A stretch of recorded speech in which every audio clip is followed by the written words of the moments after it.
CSR fund തട്ടിപ്പുമായി ബന്ധപ്പെട്ട BJP വനിതാ നേതാവിന്റെ ശബ്ദരേഖ ന്യൂസ് മലയാളത്തിന്. സ്കൂട്ടറിനായി വാങ്ങിയ പണം താൻ തിരികെ നൽകാമെന്ന് BJP സംസ്ഥാന സെക്രട്ടറി രേണു സുരേഷ് ഉറപ്പ് നൽകുന്ന ശബ്ദരേഖയാണ് പുറത്തുവന്നത്. തന്റെ അക്കൗണ്ടിൽ ലഭിച്ച പണത്തിന്റെ ഉത്തരവാദിത്തം തനിക്കാണെന്നും രേണു സുരേഷ് പറയുന്നു. ഞാൻ പറഞ്ഞിരുന്നല്ലോ അത് പൈസ കിട്ടുമെന്നുള്ളത്. അല്ല, എന്നോട് നമ്പർ ഒന്ന് മേടിച്ചു തരാമോന്ന് ചോദിച്ചു. അത് നിങ്ങൾക്ക് ഇത്ര വിഷയം ഞാൻ പറഞ്ഞല്ലേ, ഞാൻ പൈസ മേടിച്ച് തിരിച്ചു തന്നേക്കാന്ന് ഞാൻ പറഞ്ഞല്ലോ. എന്റെ ഉത്തരവാദിത്തമാണല്ലോ അത്.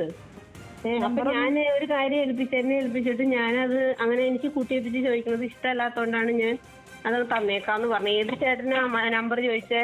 അത് ഈ വിഷയമായിട്ട് ബന്ധപ്പെട്ട് അവരത് വിളിച്ച് നിങ്ങൾക്ക് ചെയ്തു തരും. ഇല്ലെങ്കിൽ ഞാൻ അതിന് ഗ്യാരണ്ടി പറഞ്ഞിട്ടുണ്ടല്ലോ.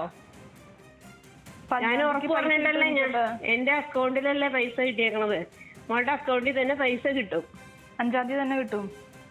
5-ാം തീയതി തന്നെയെന്നല്ലോ അവര് അങ്ങനെയല്ലേ എന്നോട് പറഞ്ഞ. വണ്ടി വേണ്ടാന്നുണ്ടെങ്കിൽ അവര് പൈസ തരുമെന്നാണ് എന്നോട് പറഞ്ഞേക്കണത്.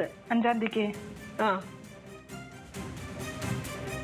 എറണാകുളത്തുനിന്ന് സഹിൻ ആന്റണി ഉണ്ട്. സഹിൻ, ഈ വണ്ടി വേണ്ടെങ്കിൽ പണം തിരികെ നൽകാം എന്നൊക്കെയുള്ളതാണ് ഈ ശബ്ദരേഖയിൽ നിന്ന് മനസ്സിലാവുന്നു.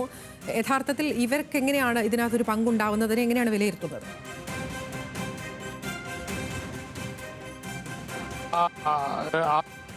ഓരോ മേഖലകളിലും BJPയുടെ ഓരോ നേതാക്കളാണ് ഈ സീഡിന്റെ പ്രവർത്തനങ്ങൾ ഏറ്റെടുത്തുകൊണ്ടിരുന്നത്. ഇപ്പോൾ സൈൻ എന്ന് പറയുന്ന സൊസൈറ്റിക്ക് വേണ്ടിയായിരുന്നു ഈ പണം മുഴുവൻ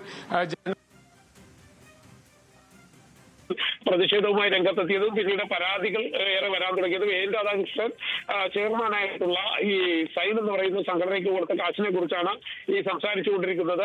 ഒരു സ്കൂട്ടർ വാങ്ങാൻ ഒരു യുവതി പണം നൽകുകയായിരുന്നു. ബബിത എന്ന് പറയുന്ന ഒരു പെൺകുട്ടി വഴിയാണ് ഈ പണം പിരിച്ചെടുത്തത്. ഇതിൽ രേണു സുരേഷ് നേതൃത്വത്തിലായിരുന്നു ഈ പണം പിരിവ് നടന്നത്. എന്തായാലും സ്കൂട്ടർ തിരികെ കൊടുക്കാതെ ആയപ്പോൾ ആളുകൾ പണം തിരികെ ചോദിക്കാൻ തുടങ്ങി. ഇതോടുകൂടിയാണ് രേണു സുരേഷ് തന്നെ നേരിട്ട് ഏറ്റെടുത്ത് ഇതിന്റെ ഈ പണം തിരികെ നൽകാമെന്ന ഉറപ്പ് ജനങ്ങൾക്ക് നൽകുന്നത്. BJPക്ക് ഇതിൽ പങ്കില്ല എന്ന് BJP നേതാക്കൾ പറയുമ്പോഴും എല്ലാ ഇടങ്ങളിലും പണം വാങ്ങിയിരിക്കുന്നത് BJP നേതാക്കൾ തന്നെയാണ്. അത് തന്നെയാണ് ഇതിൽ നിന്നും മനസ്സിലാക്കേണ്ടത്. ആതിര, അതുതന്നെയാണ് BJP നേതാക്കൾ ഈ വിഷയവുമായി ബന്ധപ്പെട്ടുള്ള പങ്ക് നിഷേധിക്കുമ്പോൾ ഇത്തരത്തിൽ സഹിൻ സൂചിപ്പിച്ചതുപോലെ എല്ലാ ഇടങ്ങളിലും ഇടനില നിന്ന് പണം വാങ്ങിയത് ഒരു BJP നേതാവാണ് എന്നുള്ളതാണ് ഈ ഘട്ടത്തിലും മനസ്സിലാകുന്നത്. ഇതുമായി ബന്ധപ്പെട്ട് ഒരു BJP വനിതാ നേതാവിൻ്റെ രേണുവിൻ്റെ ശബ്ദരേഖയാണ് ഈ ഘട്ടത്തിൽ ന്യൂസ് മലയാളം പുറത്തുവിടുന്നത്. സ്കൂട്ടറിനായി വാങ്ങിയ പണം തിരികെ നൽകാം എന്നുള്ളതാണ് ഈ ശബ്ദരേഖയുടെ ഉള്ളടക്കം. വിശദാംശം നൽകുകയായിരുന്നു സഹിൻ ആന്റണി കൊച്ചിയിൽ നിന്ന്.